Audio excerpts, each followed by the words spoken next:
We are a week away from UFC Fight Night, De Ridder versus Allen, and I'm going to be giving my predictions and breakdown for every single fight on this card. As you guys know, I'm not going to be fighting this weekend.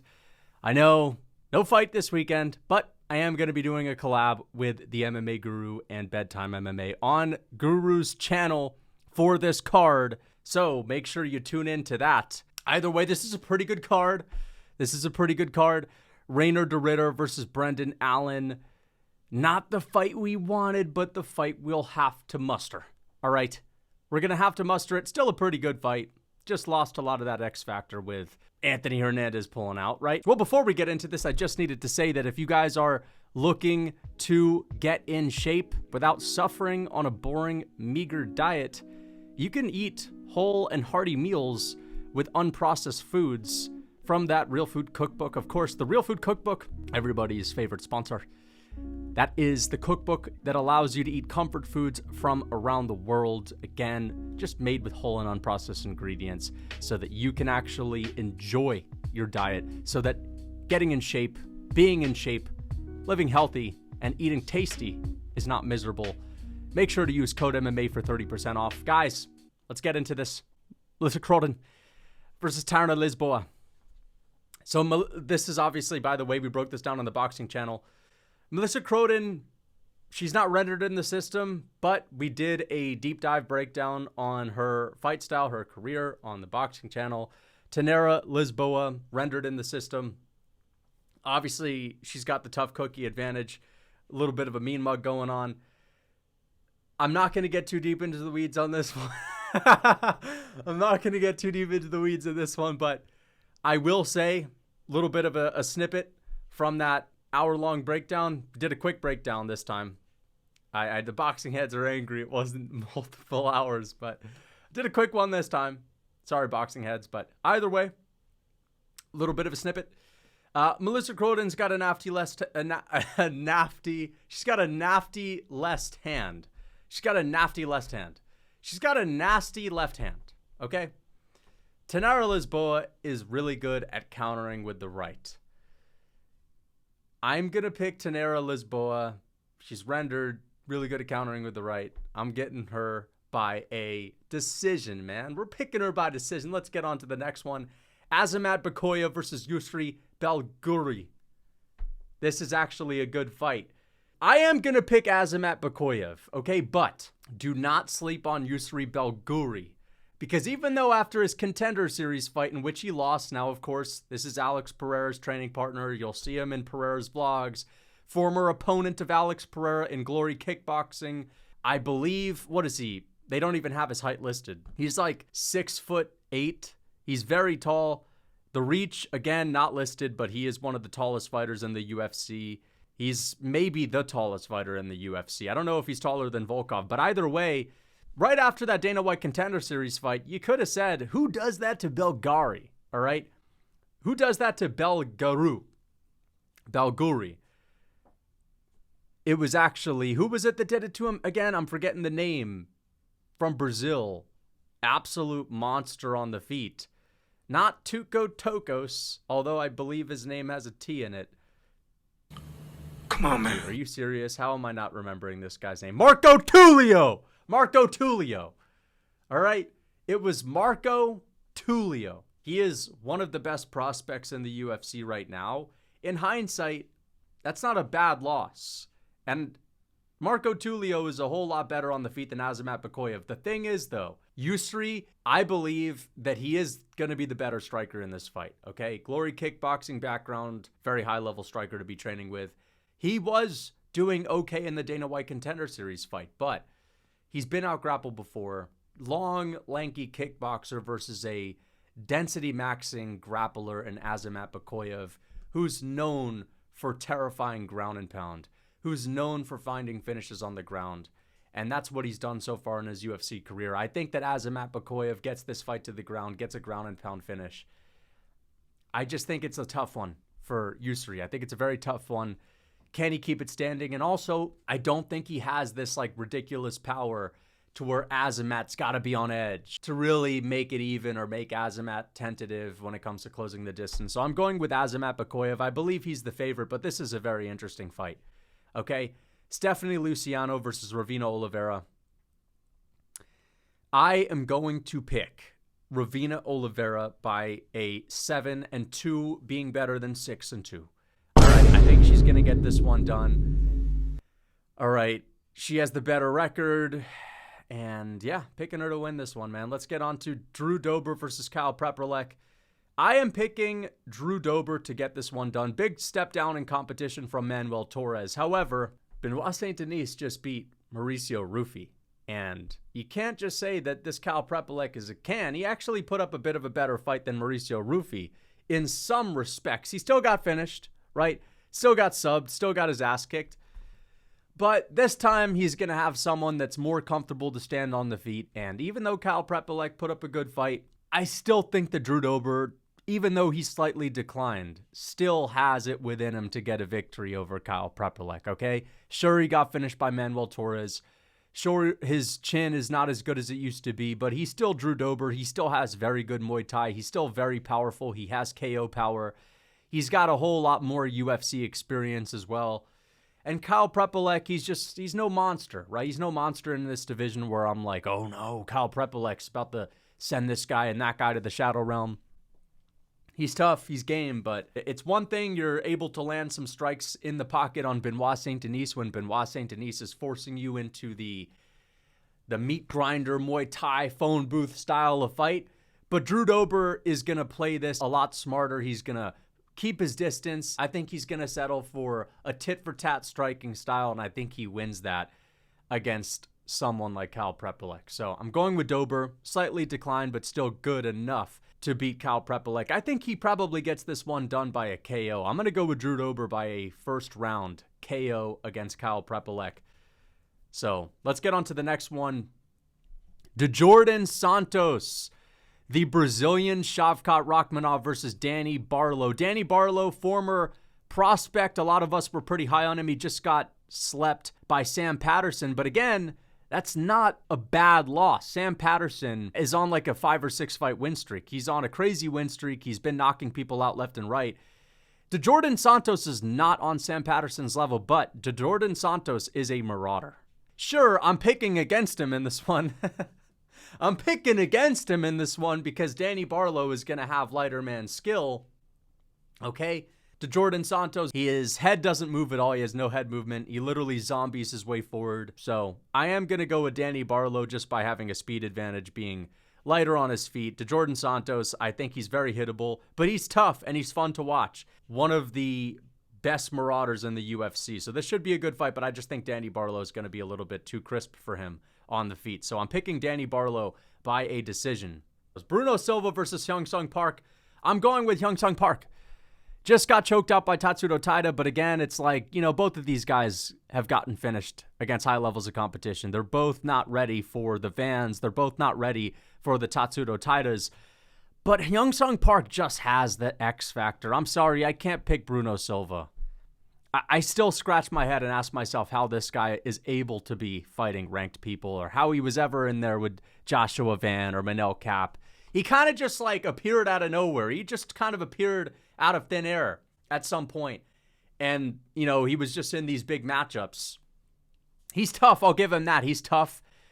He's got power in his hands, but I really think Bruno Silva is just a puncher's chance kind of fighter, whereas Hyunsung Park, sure, he gets submitted by a grappling specialist like Tatsuro Taira, but he's very well-rounded. He himself has dangerous hands. I think he's just as good on the feet as Bruno Silva. Maybe not as powerful, but effective, good pressure, good boxing.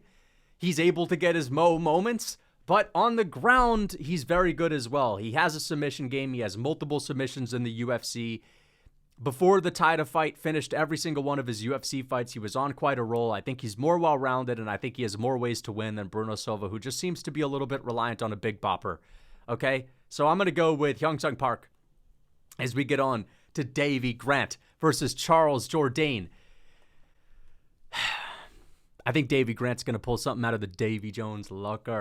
And I think he's going to beat and finish Charles Jourdain. I'm going by a Davey Grant KO, second or third round.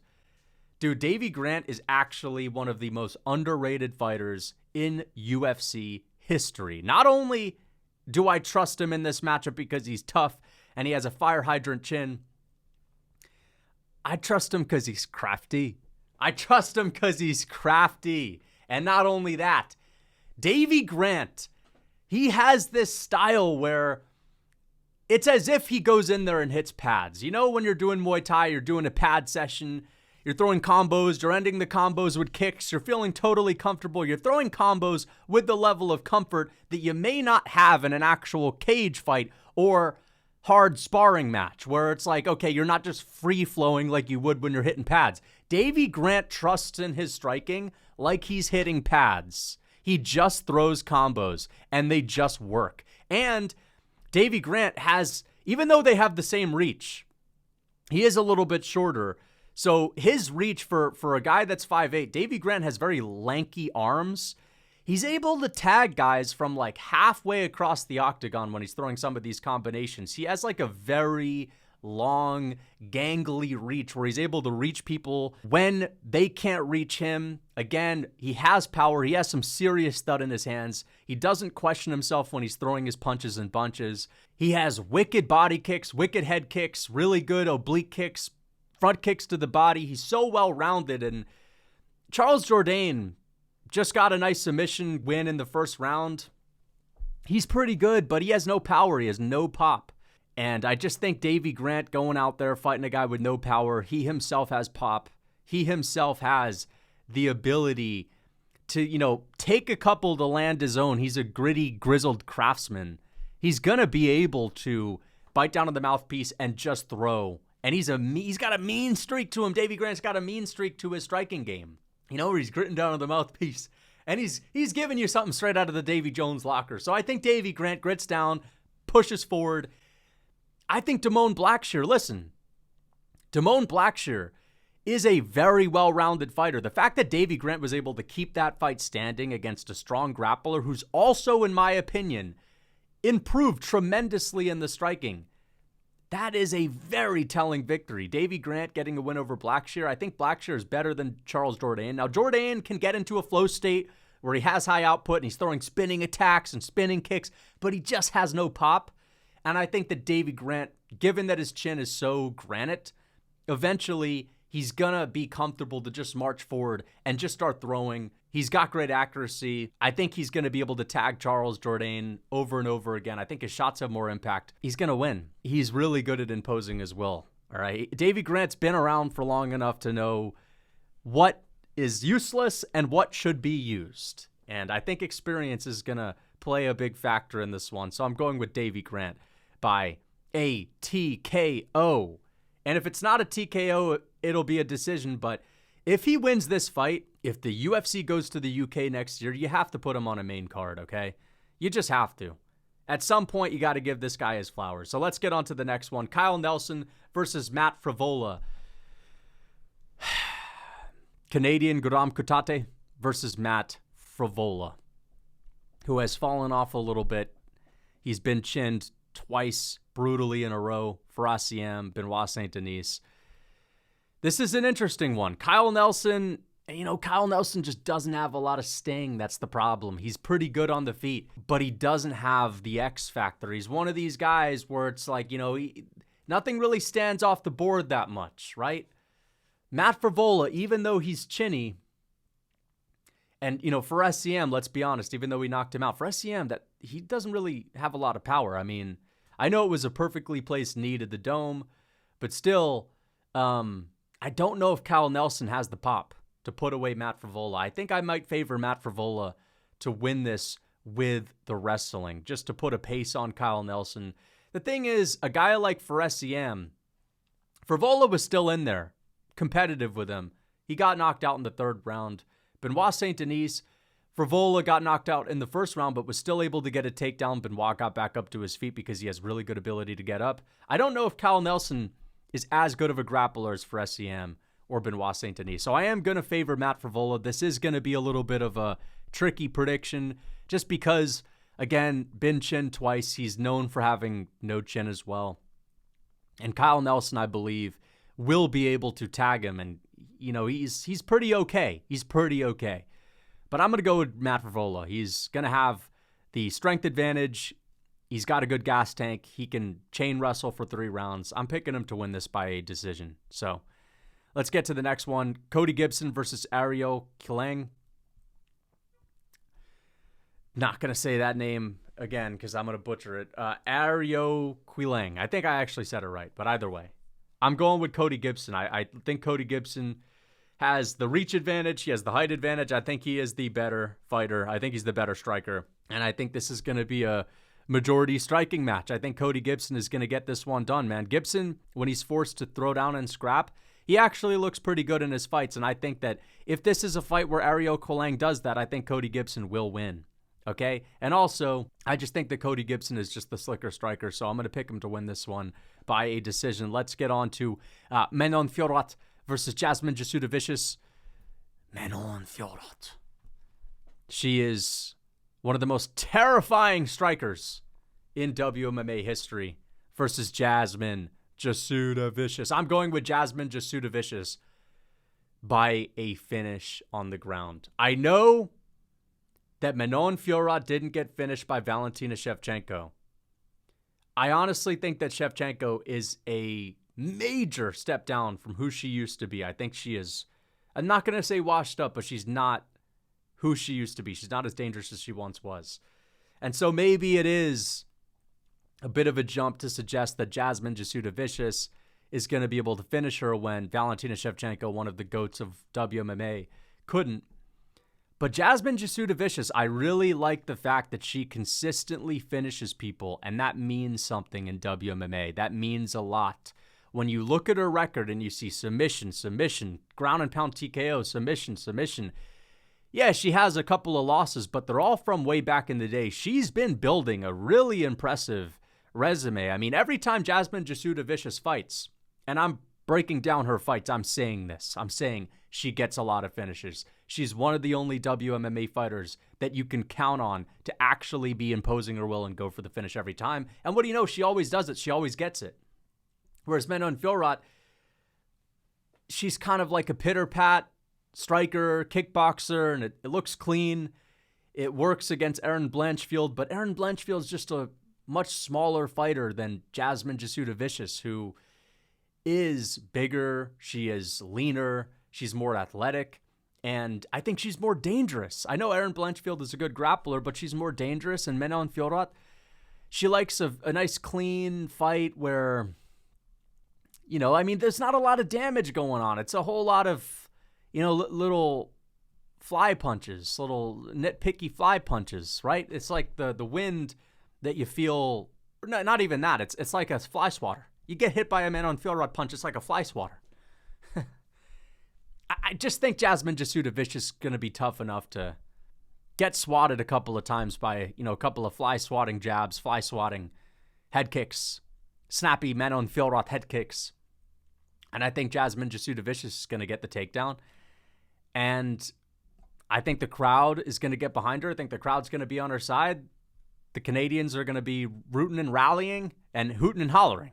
And I think she's going to get herself a moment on the ground. So I'm going with Jasmine Jasudavicius.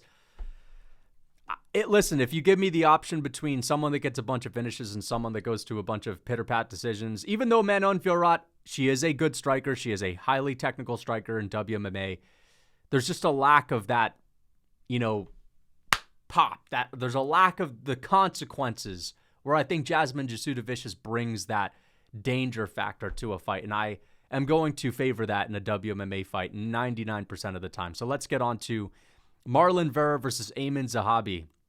This is actually a tough one. Marlon Vera has not fought for a long time. And what that makes me think is that he's gone back to the drawing board. And back in the day, this guy was pretty active. He'd be fighting every 4 or 5 months, sometimes every 6 months. But for Marlon Vera to take over a year off, this guy hasn't been in the cage for more than a year.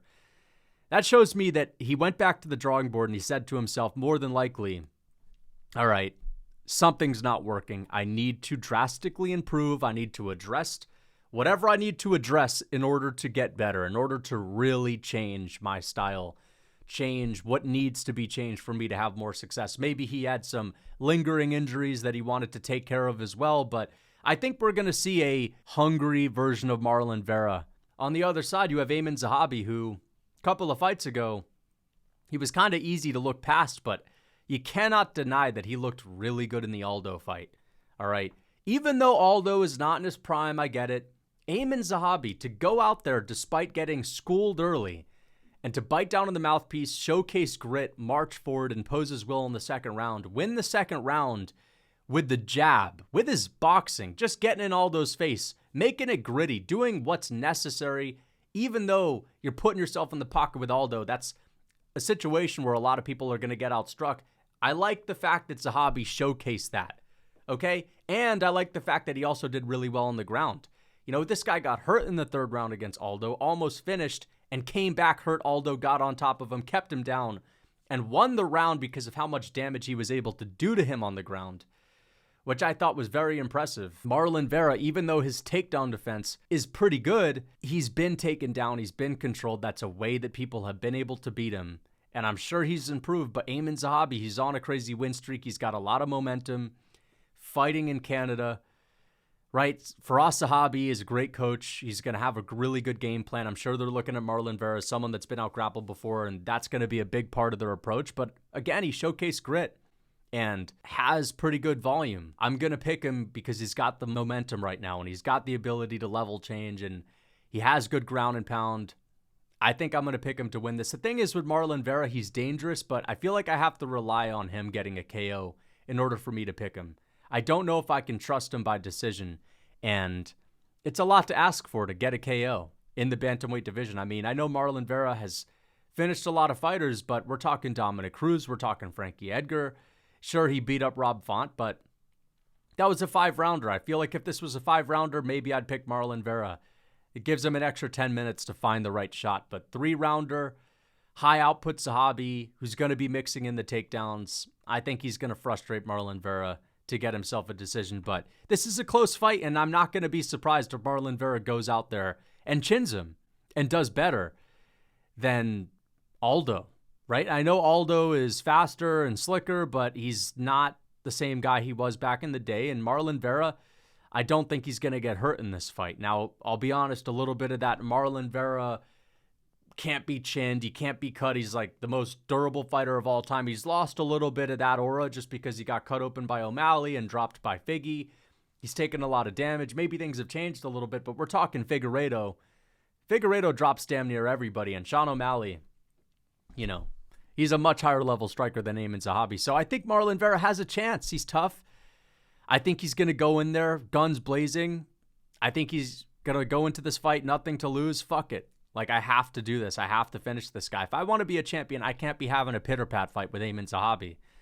So we could go out there and just run through Aiemann Zahabi. I will not be surprised. I mean, it'll be crazy to see, but I'm not going to be surprised if that unfolds because I could see it happening. But I'm going to go with Aiemann Zahabi. I like the fact that he's on a roll. He's got good momentum, and I'm picking him to win this fight. Let's get on to the next one. Mike Malott versus Kevin Holland. This is really tough. This is very tough. I'm picking Mike Malott. Listen, Kevin Holland just got beat by D-Rod, and I just don't think D-Rod is that good. I know back in the day, he was a savage. Back when he was beating up Kevin Lee and fighting a lot of the guys and winning a lot of fights against pretty decent levels of competition, but that looked like an old man fight. That looked like a very sloppy old man fight. And Mike Malott, fair enough. This is a big step up in competition from Charles Radke, right? Because that's who he just knocked out. He just chinned him, had a masterclass performance against him. Before that, dominated Neil Magny for 2 rounds, but then got finished. That's how a lot of Neil Magny fights play out anyway. But I don't know, man. He still looked good against Magny, and I think Magny is actually still very good. He's still a problem, and I think Magny might even be able to beat Kevin Holland. I think we could see Magny take down Kevin Holland and maybe get a finish on the ground. So I don't think that's a bad loss. I still believe that Mike Malott has a lot of potential, And even though Kevin Holland, again, he has a couple performances where he looks bad, he looks sloppy, and then he has a performance where he looks like a sharpshooter, perfect technique, submission game on point. You don't know what Kevin Holland you're going to get. Are you going to get the Kevin Holland swinging goofily, over-swinging, and having an old man fight with Daniel Rodriguez? Or are you going to get the Kevin Holland that latches up a Darce choke after dropping someone with a lightning-fast right hand? It's very inconsistent, but I think Malott is a very smart fighter. I like his approach. I like the fact that he's got a really good grappling base as well. He's got a good submission game as well. So I'm not looking at him as, this guy is going to be someone that can get submitted if he gets hurt or whatever. I think he actually has the grappling advantage.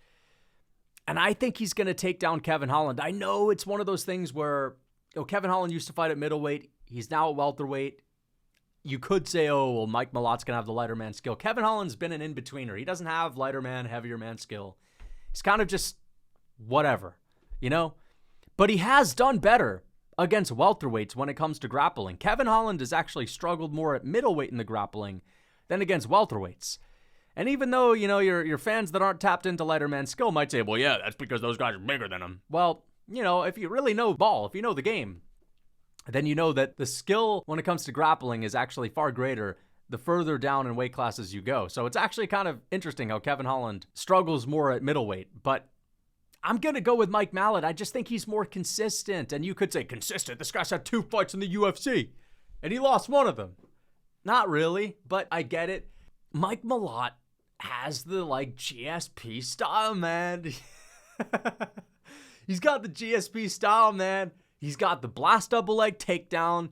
He's got the hover maxing control.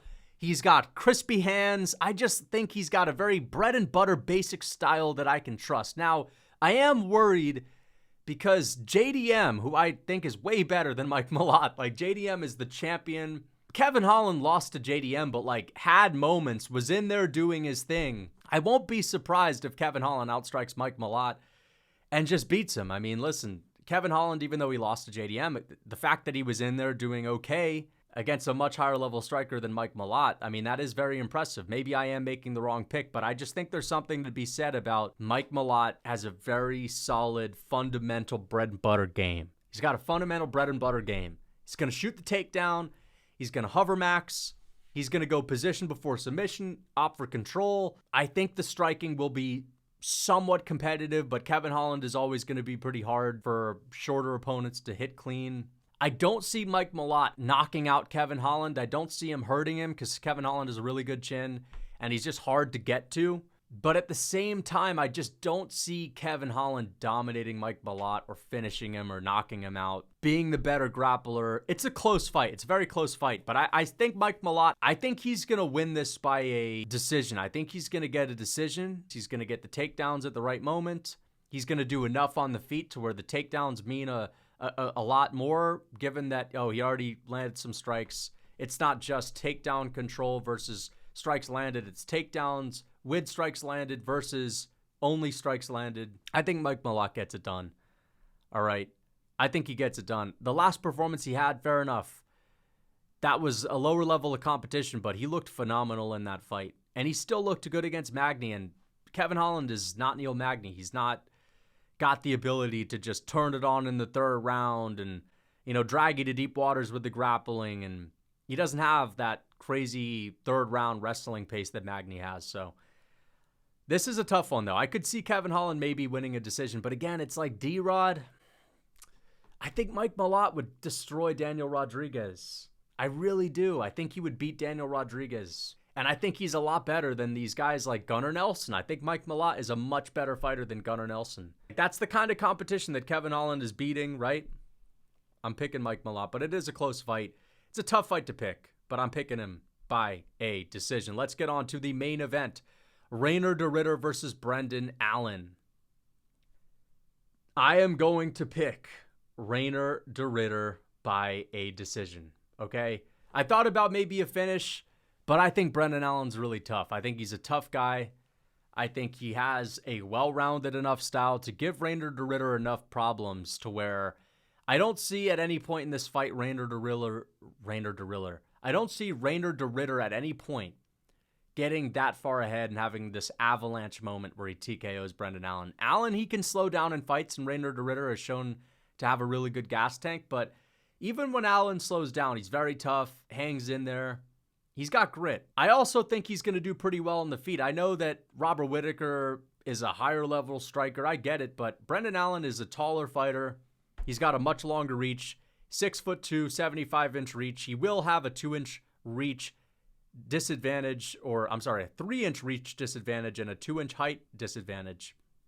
But I think he's going to be able to do better than Whittaker in a lot of moments on the feet, where Whittaker was very reliant on explosive karate blitz jabs and big overhand moments. I think Brendan Allen is going to have more success in the tit-for-tat calm, if that makes sense. The calm tit-for-tat exchanges where both guys are upright. It's not going to be the case where Brendan Allen is the short, stocky fighter that's finding it difficult to close the distance and therefore has to make up for that difficulty by picking his shots wisely and doing it as fast as possible and expending energy because he's got to be explosive when he closes the distance to make those moments count. I think Brendan Allen will have a easier time landing on Reinier De Ridder, and therefore I actually think that we could even see him win a round or two because of the success I think he'll have on the feet. Listen, Brendan Allen is good everywhere, right? I mean, we talk about how good Anthony Hernandez is, how good Nasruddin Imavov are.